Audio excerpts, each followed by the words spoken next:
Hi, it's Ashley from Lovely Commotion Preschool Resources. Hello, thank you for joining me. I wanted to chat with you tonight a little bit about small group. So, back in the summer, about, I don't know, June, maybe July, I did a 5-part series, Facebook Live video series about small group. And I basically went through like why you should be doing small group, 5 reasons you should be doing small group, how to group your small groups, also creating like a schedule for yourself, activities that you can do in small group, and then also how to like organize it all, right? And so if you would like to see that, I have put a link in the description for you because today I want to talk all about is your class ready to start that small group? So at the beginning of the year is definitely a busy, tiresome time. Like I come home super exhausted from teaching them all those procedures, all of those wonderful routines that once they get into and once we've done the hard work up front, make life so much easier and we can do so many wonderful things together. But those first couple weeks, even months maybe, um, can be hard and can be challenging. And so I definitely never focus on anything but teaching preschoolers how to play in the centers, right? How to use the restroom that's in our classroom. We're blessed to have a restroom in our classroom. How to line up, how to walk in the hall, how to pack up their backpack, how to do all the lunch stuff. Like, it's a lot. How to wash hands, how to use the paper towel dispenser, like the list just goes on and on. And so that is my focus, and many of y'all's focus for the first couple weeks is teaching them these things so eventually they will learn them, they can do them on their own, and we can move to way more fun things than teaching how to use the restroom, right? And where to flush the toilet and where to put the trash and just so many things. So, how will you know though that your class is ready for small group? Because I have in the past jumped in and just thought, we're just going to start small group and, we haven't really learned, they're not real solid on the procedures, but I didn't really even think about that. I just thought, I put it on my schedule, I'm going to do it. And it didn't work out. Like I was spending a lot of time putting out fires because maybe they hadn't learned how to handle each other, hadn't even known enough about each other, right? They hadn't been together as classmates long enough to even know each other's names. And I was kind of letting them be on their own in the classroom, in the centers, without my guidance right next to them. So many times I was having to help with things in the center that they didn't know how to do because I hadn't taught it yet. Also, I was basically like sitting over the table with a group of children and kind of expecting them to know how to use everything in our classroom, how to handle when I wasn't right there, right? I was hearing a lot of teacher, teacher, teacher from across the room. They needed my help. I hadn't taught them how to appropriately ask for my help. And so let's just say it didn't work well. And it left me frustrated because I was like, I can't even get anything done in these small groups because I'm getting called at from across the room constantly, right? And they need help with this, they need help with that, they need help with this. And also I was finding that my students that I was pulling to small group really just wanted to play in centers. They wanted to, play with new friends, meet new friends. And so it just wasn't working out. And so after that, I decided that even though small group may be on my schedule, I was definitely going to do something different for the first month at least, right? And so I kind of started to feel out this time where I was like, oh, you know what? I think we might be okay. And I'm happy to say that I think my class may be there right now. And I'm super excited about that because it's been about a month. And, that's awesome. But I will also say it's different with every class, right? It just depends on the class dynamic, who you have in the class, and you may feel by like a couple months that maybe there's still one kiddo that needs a lot of your support, and that's hard, right? even though you've taught them all the things. But if you can have the majority of your children ready and knowing those procedures and being able to do a lot of things independently, then it might be time. But I just want to give you 5 questions to ask yourself to make it a little bit easier, because this is kind of what I went back and thought, oh, how did I know it was time? And there were definitely some indicators. So ask yourself the following questions, and I'll give those to you. If the answers are yes, then you probably are ready to go and start pulling small groups back, right? If the answer is no, focus on which question the answer was no for, and see, like, how can we work on this? What's not working about this? So the first question I think you should be asking yourself, if your class is ready for small group, because you can't just put it on a calendar. It can't just be in 1 month we're going to start small group. If your class maybe is not there as many days of the week, or maybe there's a lot of kiddos that have never stepped foot in any sort of structured school environment, then it's going to look different. So question number 1, do you feel like you have the beginning of a solid relationship with each student? So this is important too. I took that time not only to teach procedures and routines and things like that, but I also spent time playing with them, because I kind of need to know what makes them tick. I need to get to know them pretty well before I kind of step back out of the picture and pull a small group. And maybe, because the reality is, when we are working in that small group with them, our eyes are not directly on those kiddos 100% of the time, right? We're working with these kiddos, our eyes are over here, and we're constantly doing all the things. And so we need to know that they're ready for that. Otherwise, they're going to get frustrated. You maybe could have some unsafe situations, and then you also just need those little people to be able to do things by themselves. So have you gotten to know them well enough to kind of know what's a trigger for them? Who do they like to play with? Are they generally easygoing? What are some things that they do when they play? Which group should you be pulling first by knowing that kiddo, right? Maybe if they struggle to leave an activity, you want to meet with them later in the center time. I don't know. But do you think that you know them well enough so that they can handle themselves? You're still there, right? You're still in the classroom. You're still watching. But can they handle themselves without you being directly next to them?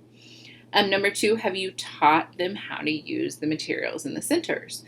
And this is a big one, because many times we just assume they know how to use some of these materials. But like my students, I feel like they're pretty much ready, but we don't 100% have a handle on taking down the easel paper after we have painted.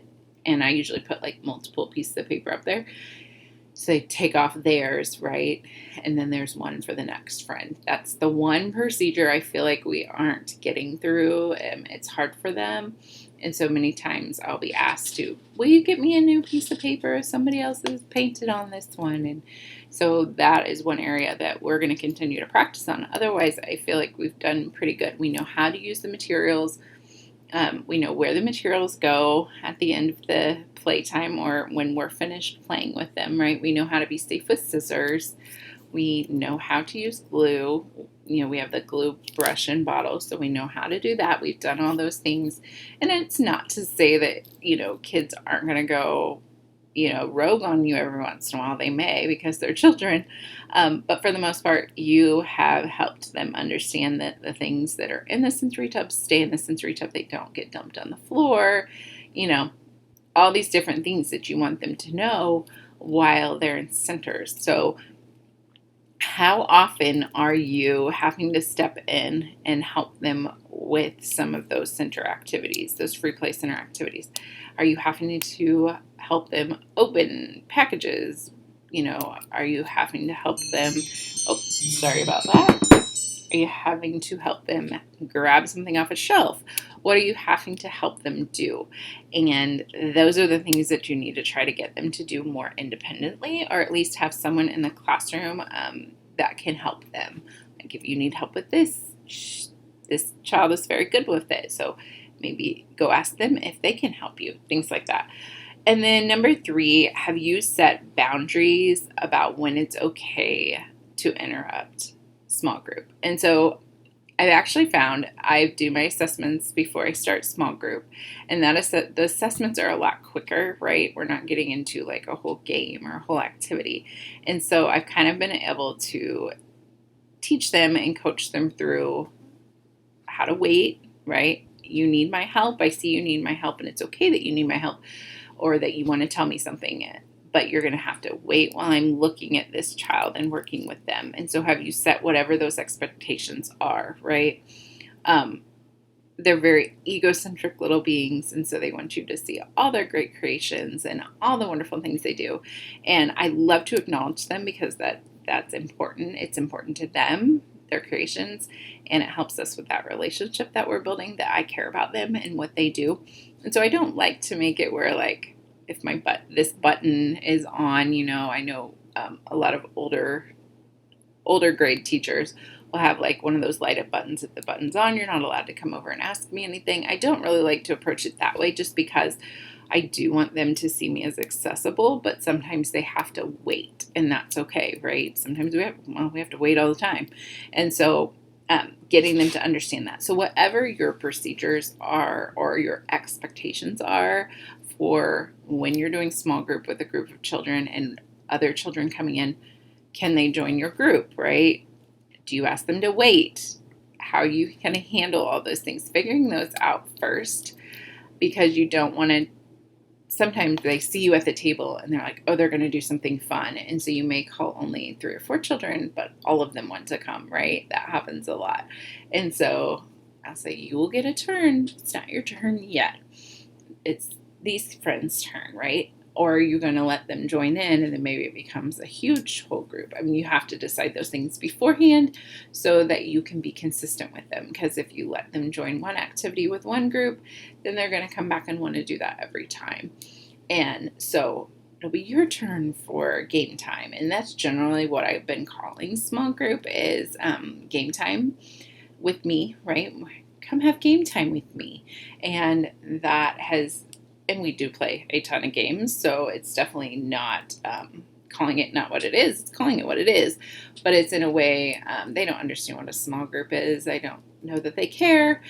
They do know what games are, and they do like to play them, and they have learned that it's fun, right? It's fun to come over and play these games. And so we talked about that a little bit in the 5-day series about small group, wanting those kids wanting to come over. And I think something that you need to be ready for is when you start them, making it fun and exciting.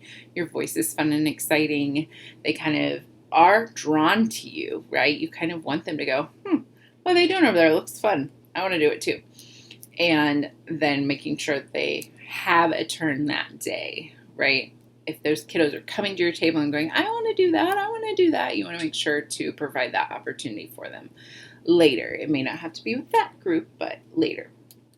And then number 4, I just actually talked about it. How are you going to handle students that either don't want to come to the table or students that are not in that group and just constantly want to be over with you and doing all the things because they love it, right? How are you going to handle that? And going back to handling kiddos that don't want to come, I think at first something that's worked for me is obviously I've gotten to know them. So that's super helpful. What's behind not wanting to come? Is it because you don't want to leave your block creation that you created because you're afraid somebody will take it? Maybe you're like, oh, we have the Duplo blocks, and I've got some kiddos who don't want to leave their Duplo block monster or dragon that they created because they're afraid that somebody will destroy it while they're away, and they weren't done with it, right? And so something I have done in the past is make name signs, and they put it on their block structure, and I teach them ahead of time, like, this is this person's structure. You aren't to knock it down or play with it. They're going to come back to it. Or if it's something that they can physically take with them. I let them come bring it to the small group table because they didn't choose to be done playing with that thing right then.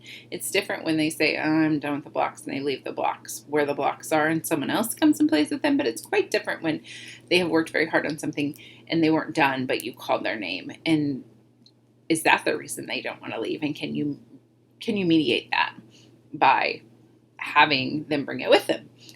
Also, again, making it super engaging, super fun, super lively with your voice and everything else. And it's so exciting, and we're just having a great time over here. And that's going to make friends want to come over. Sometimes I'll even, if I sense that it's just I don't want to do that right now, right? I'll say, okay, we're going to have I'm going to have a turn with these friends, and then next time it's going to be your time. And so they kind of know it's coming, because if they know it's coming, then it's a little bit easier on those transitions. And you have to kind of weigh the pros and cons of it, because if you have got a child who is doing very well academically and maybe doesn't need a lot of small group help, but they need that social time, then maybe you take their small group time and use it to help them while they're playing. You're next to them. You're helping them ask for a toy, or you're helping them approach others and asking them to play, whatever it may be. So maybe that time is not better spent at the table with you. Maybe it's better spent practicing some of those skills through play. So those are kind of things you have to ask yourself. And you'll only really know that if you get to know your students well. And the last question is, have you finished your beginning of the year assessments? I don't like to do just everybody does this one thing, because I think we all should do it. I like to, if I'm going to take them out of that playtime, out of that coveted, they love it, their free play, their time with their peers to play, if I'm going to take them out of that, I want to make sure that it's for a very good reason. And if I were to pull them all out because they needed to practice their colors, but maybe many of them or all of them already knew their colors, am I pulling them out for good reason? So I always like to make sure that I've done my assessments. I know pretty much, what students know and don't know before I start pulling them out of play to practice these things. And while it's super fun to practice these things together, I also like to protect their time in play. And so I will never pull a student more than one time during our day, basically. I only put them in one group at one time. And you can go back and watch the 5-day series for more specifics, but I don't like to put them in more than one group at one time. I want them, the majority of their time, to be out in centers, because that's where they're doing their intellectual learning, their social learning. And then I can bring in the the academic learning through games in a whole group, like circle time games, or through these small group times. So I make sure I have my assessments done. I go through and decide how many which students are struggling with some of their shapes, let's say. And so I put them in a group together, and we do activities and games based on shapes. And I have some small group activities, games, things like that already created. And I also put them in a notebook. I will put a link in the description for those too, because they are based on skill. And that makes it super easy, because I can grab that notebook with an activity and we can just play that or do that activity right there. And I like to make sure it doesn't last too long, because I do want to make sure that they have that time to play and have that free time to kind of explore with their peers. So those are the 5 questions. I'll just recap real fast, because I feel like I went into those really deep, but it's so much less chaotic when I make sure all the ducks are in a row before I just jump into something. I've been known to jump in all the time. I love to do, painting projects without any real prep work. That's kind of what I do. I love it. I get excited. I just want to jump right in. But for this, it has bitten me before. And so I have learned that to be successful, for my students to be successful in small group, to make this a time that's enjoyable and not stressful, I have to make sure that these things are in place. So number 1, do you feel like you have that solid relationship with your students where you know them well enough that you kind of know what's going on with each one of them, and maybe what you can totally trust them doing and maybe what you want to keep your eye on them doing, right? 2, have you taught them how to use the materials in your centers? Can they do that independently, or find a friend that at least can, that does know how to do it, right? 3, have you set those boundaries about when it's okay to interrupt small group and how you want to handle that? Because that's totally going to be you and what you choose to do and what your expectations are. Have you made that clear? And a great time to do that is during your assessment time, because you are working one-on-one with students most of the time when you're doing assessments, but they're a lot quicker than your small group probably will be.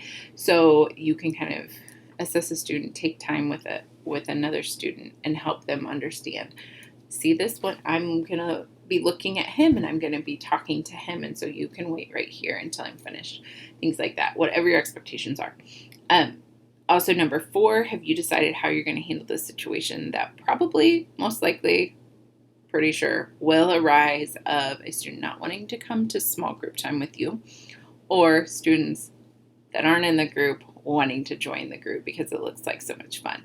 So thinking about how you're going to handle that. And the last one, have you finished your assessments and have a firm handle on who needs help with what, and have you grouped them accordingly? So those are the 5 questions to ask yourself. If you can basically say yes to all of those, then you're pretty ready to jump in, and that's kind of where we're getting for sure in my classroom. But if you're not there yet, and let's say you are still spending a lot of time helping your children learn about centers, then maybe it's time to take a different approach and take some whole group time and take them all to the center and show them and model it, whatever it may be. If you find those weak links now and really work on those before starting small group, your whole rest of the year with doing small group time is going to be so much easier and so much more enjoyable, that you are not constantly being teachered from across the room, because we all know that that happens a lot, right? And so, so I hope that was super helpful. Again, I will link the 5-day series for the small group that I had last summer in the description. I will also put in the link to the small group activities that I use, and they're super helpful as well. So thanks for joining me. I hope you have a wonderful rest of your day. Bye-bye.